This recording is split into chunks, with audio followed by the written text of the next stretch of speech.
everybody. Good morning. This is the Neurodiverging Coaching Live Coaching Corner. I'm Danielle Sullivan. I'm happy to be here today. I've got one question today, so we're going to dig into that.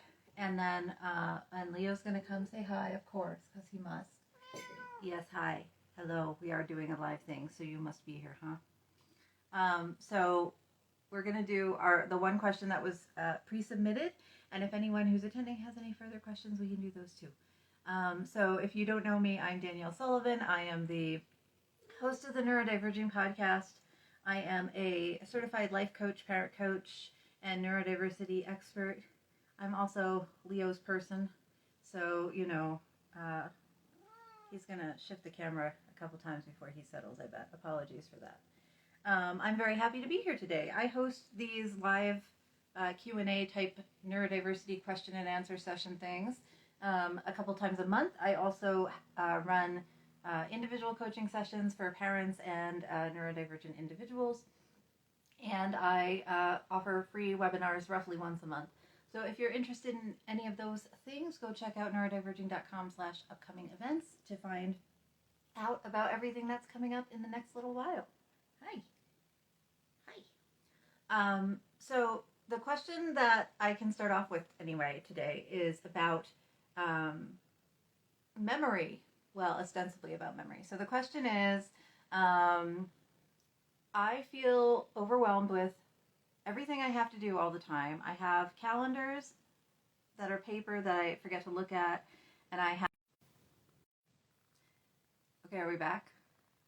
So they're saying they have paper calendars that they write stuff down in, but then they don't carry them around. They're not good at remembering their electronic calendars. And they're constantly forgetting stuff. So how do I solve this? What are some tips for remembering all the things I have to do all the time? This is a pretty common issue that I feel like I bump into quite a lot with various clients. Is the live having that much trouble? Hold on. Okay. So if you are somebody who has a lot of trouble remembering all the stuff you have to do, especially if you're neurodivergent, a lot of the reason for this is that our brains are just not good at holding on to a lot of things, especially if you have executive function differences, if you're ADHD, if you're autistic.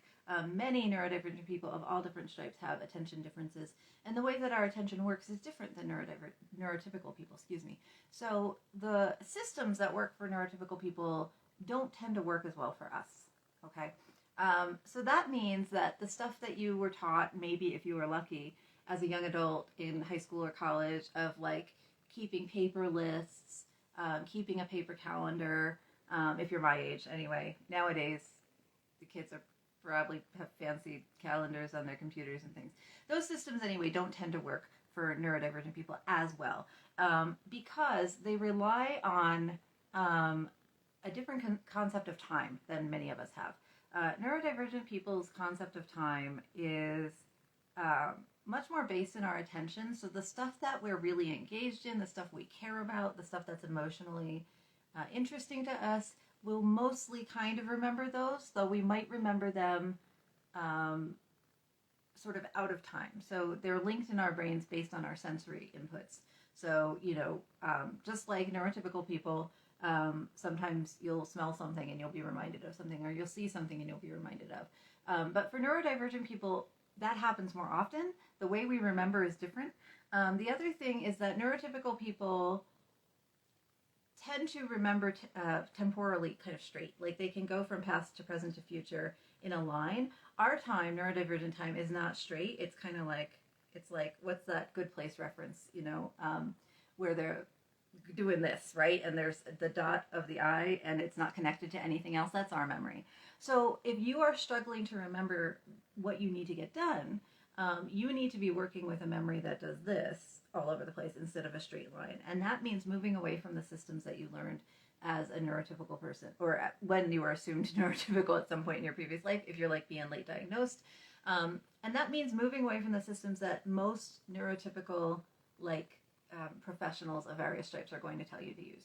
I can tell you what has worked for other clients. I can tell you what has worked for me, but it is very specific to your brain, right? And so I don't think this person did not include any information about like what neurotype they are or their age or anything like that. So it's hard for me to give specific advice to you, person, but you know, you could always DM me and I'm happy to like target specific things with you. But in general, the number one thing you can do to help yourself get more organized is to externalize, to get stuff out of your brain, because your brain is not good at linking the stuff you need to do all together. Get it out of your brain and put it somewhere else.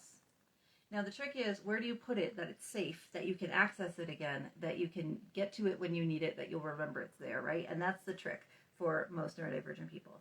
I use a system of Todoist, which is an app you can get on your phone that schedules things and pings you.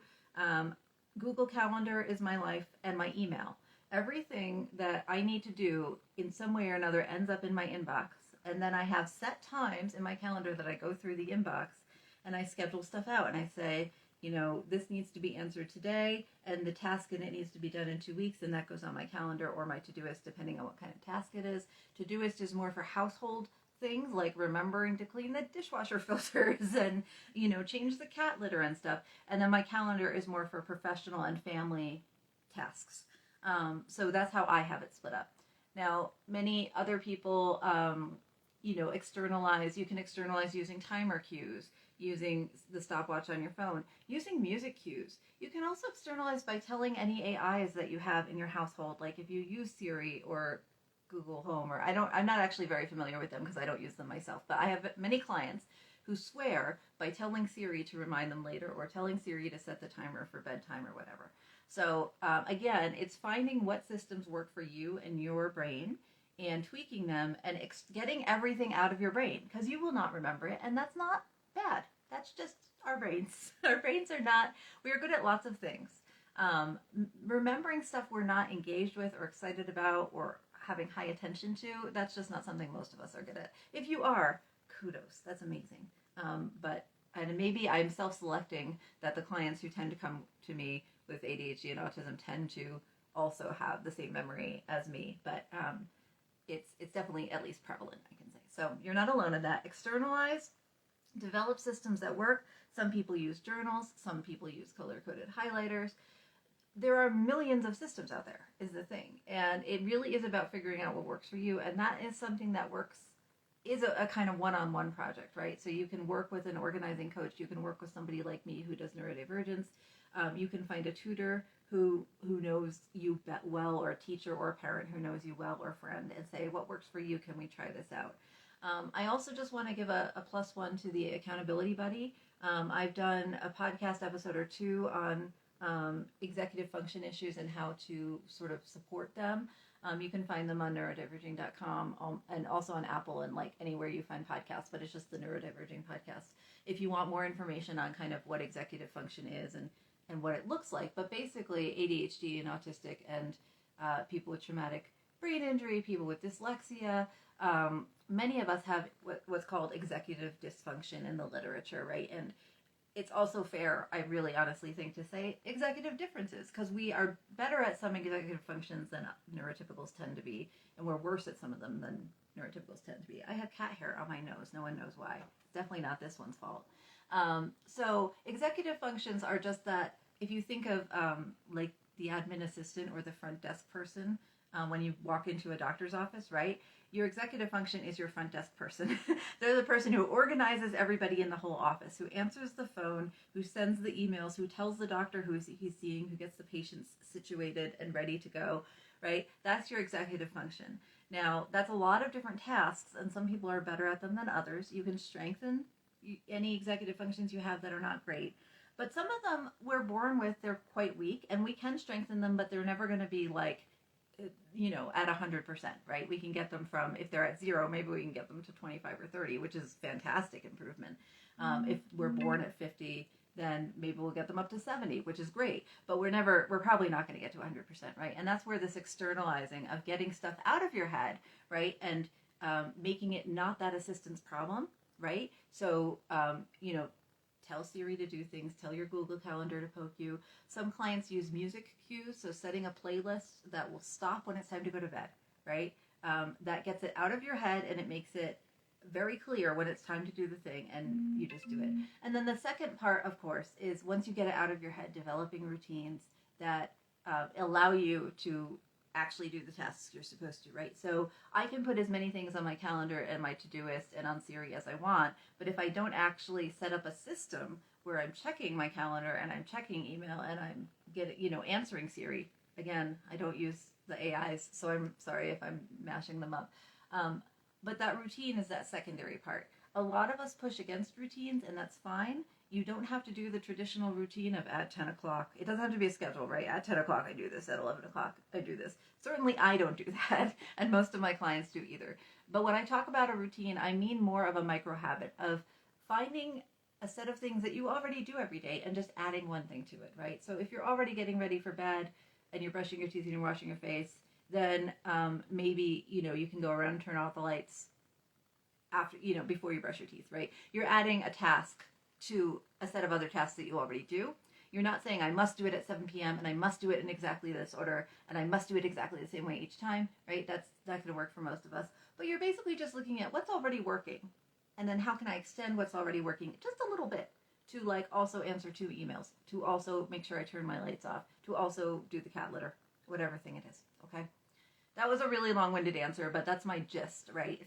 And this is also, I'll just say as a slight plug, is how we approach things with solution-focused coaching, is what's working well, and how can we adapt that or expand it just a little bit, not to stress you out, but just to add one more thing that's going well for you, so that you can start developing these systems that just work, that you don't have to stress out about forgetting the thing on your calendar or not going to bed on time, right?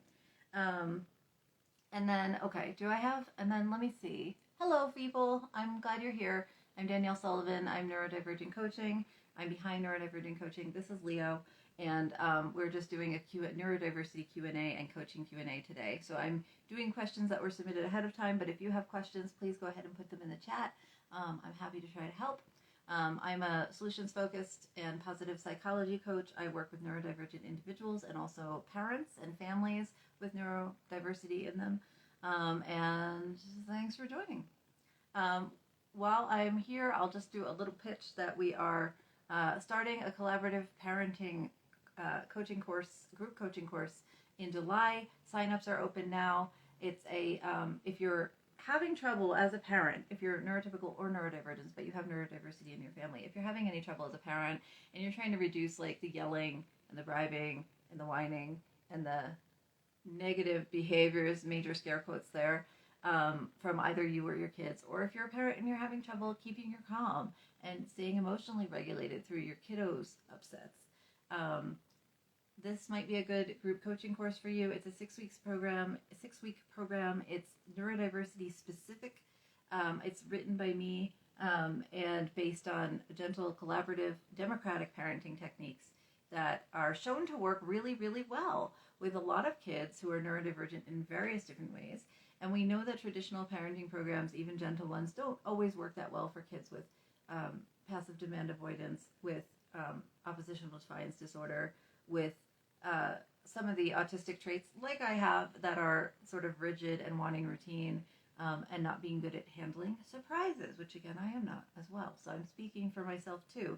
So if you're a parent like me who has some of those traits that makes you a little bit more rigid, and or you have kids who are a little bit more rigid, and you're committed to gentle parenting and just getting stuck and really wanting to reduce some of these problems, look at that coaching program, neurodiverging.com. It's a 6-week program starting in July. It's about $300, $50 a week for a group coaching program with a cohort that supports you with a lot of access to me and specific, targeted, unique, exclusive materials that I have developed just for this kind of circumstances. So check that out. Okay, let me pull up the second question. Sorry, my computer has gone quiet, so I have to look at it. I had one more question that came in for today, and then I will pop off. Okay, this question is, where'd it go? Talk amongst yourselves for a moment while I find it.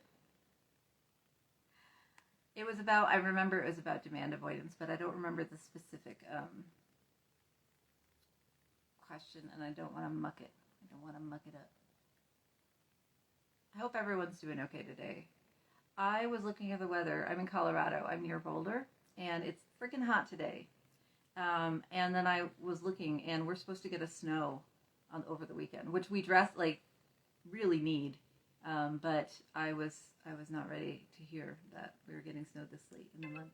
Okay, I can't find the question. So, to my memory, it was something about how do we handle, or what are some tips for my kiddos' PDA.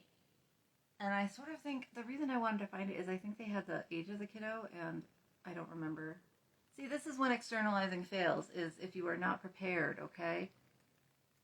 Okay, wait, I found it. Is there an age of kiddo in here? 8. Okay, 8-year-old.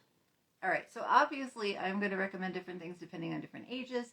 And also I'll just say that depending on if you have an older kiddo and stuff hasn't been working for a while, there's going to be more to unpack and kind of more work to do than if you have a younger kiddo where your style, you've only been parenting for 2 years or something, and there's just less to unpack, right? And you can make bigger changes a little quicker. So with an 8-year-old, I'm sure you have some stuff that's like existing, but also there's still a lot of time and room for fixing it.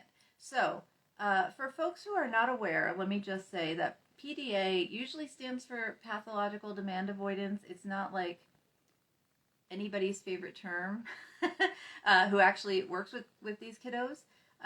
But it is basically this idea that, well, how can I start? So PDA is not a diagnosable condition in the United States, but it is a set of traits or behaviors or that is often associated with autism and ADHD.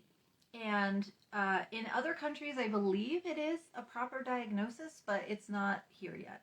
PDA autistic kids and PDA ADHD kids have slightly different profiles, neurodiversity profiles, than kids with kind of quote-unquote standard ADHD or autism.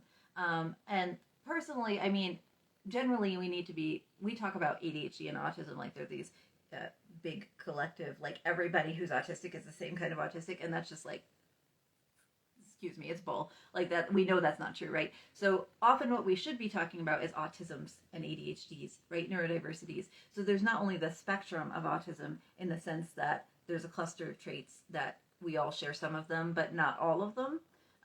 So we're all alike in some ways and different in other ways. But there's also this idea that is coming to be more understood scientifically that things that are grouped under the balloon of autism now are actually probably multiple different sets of autisms that come from different genetic profiles, different biological profiles, different environmental profiles, and different sets of traits that cluster together, okay? So the PDA profile of autism is different than the sort of what's now sort of accepted as diagnosable autism in many ways. So the point is that many kids with PDA are autistic or ADHD or something else, but don't get diagnosed as such because they don't fit the autistic profile, even though they are autistic. They're just autistic with PDA. So this is like something that's maybe more complicated than is good for a Q&A question. But basically, the profile is anxious when it comes down to it. PDA or pathological demand avoidance, again, not a word I love because demand avoidance is really common in lots of kinds of people, regardless of whether they're neurodivergent or neurotypical. But basically what it is a kiddo who avoids everyday demands. Demand just meaning not like I demand you do this, but demand just meaning an ask, right? So saying, I want to go to the grocery store, come with me. I want you to put your shoes on, please do that. That kind of demand, right? So it doesn't have to be a big ask, it can be a little ask, but that's what I mean when I say demand. So a kiddo who avoids demands or asks, often, sometimes by fighting, and sometimes just by not doing it and like just ignoring, right? Just pretending it didn't happen. You also see kiddos who basically resist like day-to-day living, like, don't want to go to school. School avoidance, school resistance is a huge thing. Don't want to eat dinner, don't want to put their shoes on, don't want to clean up their room, don't want to play with their friend. Just, they say no to everything. And they look like they can make friends and communicate well and seem socially capable, but they might not actually be as socially capable as they seem to be. They also tend to have really huge emotional swings. Like they're fine, boom. Like, which is common in a lot of neurodivergent children, right? That emotional regulation piece takes longer to develop, and we need more specific strategies to address that. And they often want to control their environment. They often want to really feel like they have a plan. They know what's coming. This very sort of structured sense of wanting to know exactly what's happening. And if it doesn't go the way they think, there's a big tantrum about it. I don't mean tantrum in a negative sense. That is not a shaming term, but just this huge, like, kind of feeling of loss of control of their body and their emotions and their voice, and everything just goes out the window. So that's sort of like very in a couple of minutes what pathological demand avoidance looks like. And the difficulty with pathological demand avoidant kiddos is that they are doing their freaking best. They are highly sensitive and they are highly anxious. So the avoidance is actually due to anxiety. It's due to not understanding or feeling in control of their environment. And this can be exacerbated very quickly by too many demands on their time or their energy, even if it's just quote unquote simple things like putting on their shoes, right? If you're autistic or ADHD and you're listening to this, you may know that sometimes washing your face is like the hardest thing in the world and you just can't do it, right? You're avoiding a demand, and it may be a demand that you put on yourself or you put on, somebody put on you, like your parents were like, wash your face, and you were like, I just can't do it, I have no energy. That's legit. Like, you legitimately have no energy. You are doing the best you can. And that's the truth for these kiddos too. But it's also really challenging. I'm sorry, Leo, my foot is asleep. It's really challenging for parents and other guardians because in many cases, you really need to go to work. So you need your kid to go to school. You really need to walk out the door. So you need the kid to put on their shoes, right?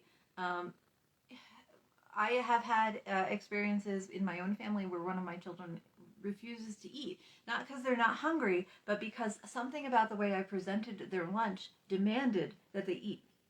And so parents have to be really careful about how we're presenting demands, right? And to give children as many choices as we possibly can, but also to not allow them to say no to something when it's absolutely necessary that they go, that they do it. Let me rephrase that. So the best thing I can say for PDA without knowing your specific situation is lower demands as much as you freaking can. Clear the schedule. I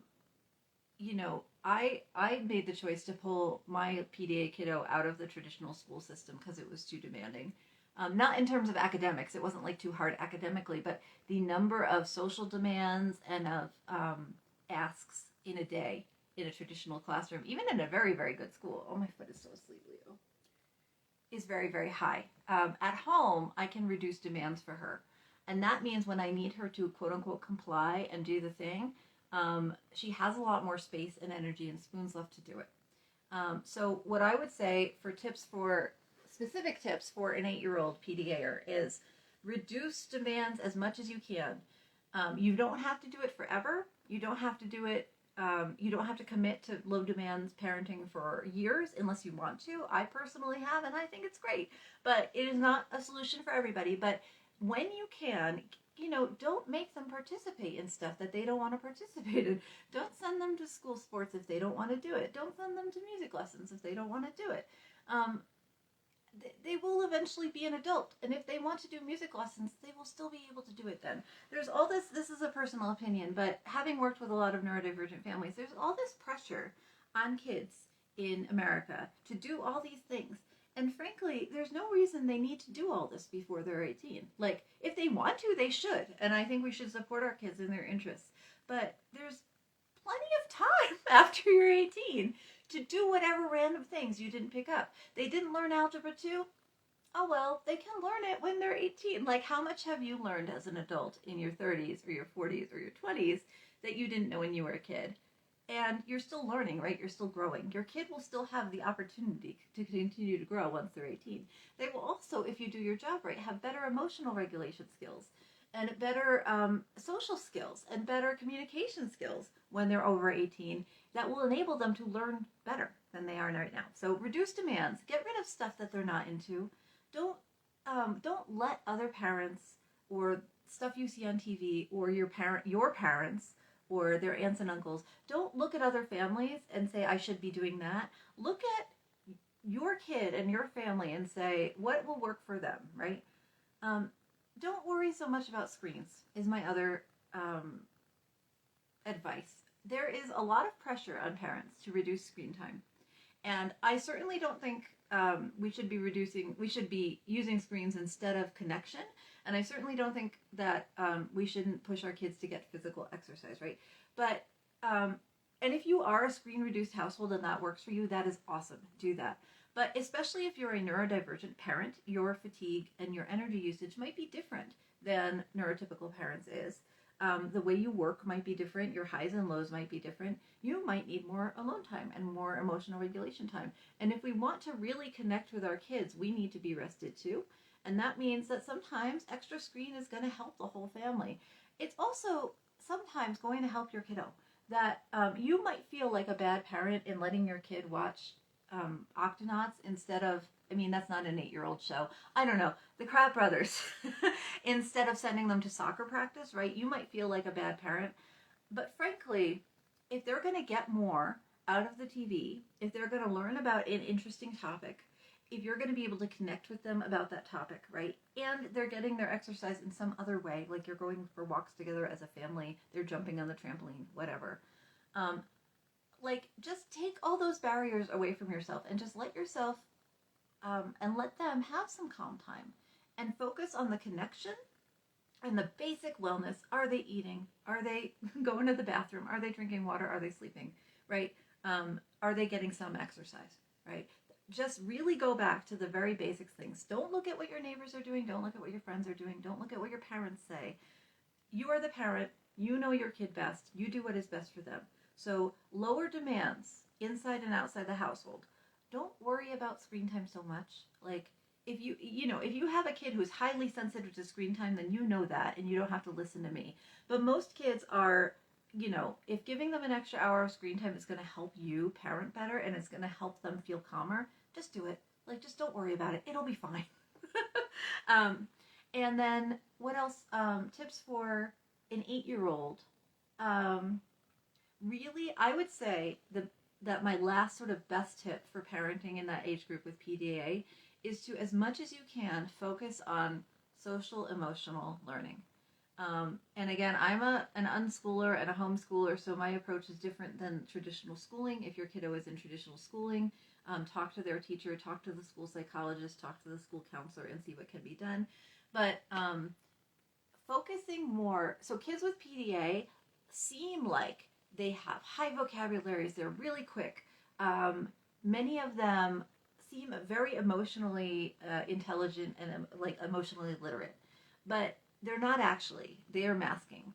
They are pulling from things that they see you doing, they see people doing on TV, they see their friends doing, and they're, and I say this as someone who does it too, they are just basically performing what they've already seen at you, right? So in many ways, they don't mean to, but they do themselves a disservice because then as the parent, you can't see where the actual social immaturity is or the emotional immaturity is. So you're probably not parenting to it as well as you could if they weren't masking. But kids mask, especially neurodivergent kids, that's what they do. So one thing you can do to help them is, first of all, talk about masking. Talk about what it is.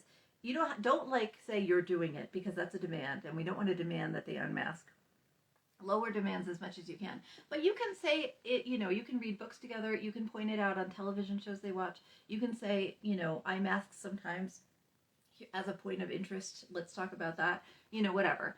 And then talk to them, do emotional intelligence exercises. I have some good ones I'm happy to send you. There's lots of them on the internet. But basically label your emotions, label other people's emotions, and label your kiddo's emotions. When your kiddo is upset, say, you seem upset. When your kid bumps their knee and they start crying, say, does it hurt or were you surprised? Was it unexpected, right? Really helps them think about what is happening when they have an emotional reaction. Excuse me. What is happening for them and how do we label it? And starting at the ground level of labeling emotions in yourself and other people will do so much for getting them emotionally literate faster, for them being able to communicate to you when they're stressed out and they need lower demands, or they're stressed out and they need some kind of other support. You'll get less sensory tantrums and sensory meltdowns because they'll be able to communicate ahead of time that they need a break, right? And just it's just hugely helpful. So emotional literacy skills, social and communication skills, that's where it's at for kids with PDA. And I know I said that was going to be the last thing, but I just want to sort of go back one more time to an earlier thing, which is don't judge your kiddo. Just remember, they are doing their freaking best. They are working really, really, really hard in ways that you may not be able to see or be aware of. And they're not demand avoidant to bother you or make your life harder. Like, they're not doing it on purpose. They are highly stressed out and highly anxious and very sensitive. And they can, these things can improve, right? Like, these traits persist throughout your life, but again, traits move, right? We are growing people. So just because you're demand avoidant at 100 when you're 8 doesn't mean you're not going to move down to 50 when you're 18, right? So these things can slide on the scale. So don't give up hope, but do remember that your kid is asking for what they need in the only way they know how. And if they can't do the thing, they can't do the thing. And it's your job as the parent to try to help them figure out how to make more space in their lives and in their brains and in their, every day, so that they might have a better chance of doing the thing tomorrow, right? It's not going to happen today. All right. I know that was really rambly. I hope it was helpful.